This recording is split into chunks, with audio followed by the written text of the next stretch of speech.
Paano nga ba makapunta sa langit?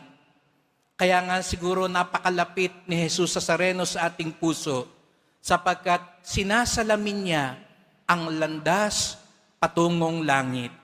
Nakatingala siya, nakatingala sa Ama, nakatingala sa langit kahit na pasan-pasan niya ang krus.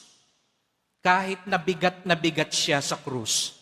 Kahit hirap na hirap siya sa krus, nakatingin pa rin siya sa langit sapagkat alam niya hindi siya mapipigil ng krus. Hindi siya maidadapa ng gusto ng krus. Babangon at babangon siya. Kaya nga 'di ba pag umahawak tayo sa kanyang paa, ito yung ating hiling. Pong Nazareno, tulungan niyo po ako.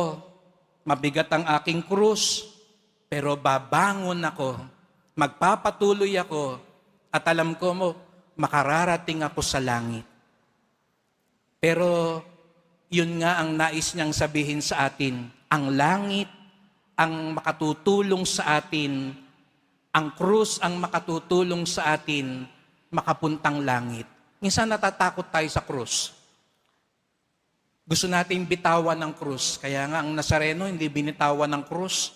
Gusto niya sabihin sa atin, huwag tayong matakot, huwag tayong bumitaw, sapagkat ang krus pang iyan ang tutulong sa atin papuntang langit. Yun daw ang ibig sabihin ng krus. Tinatawag tayo hindi lang para mahirapan, hindi lang para masaktan, hindi po yun ang pakay ng krus.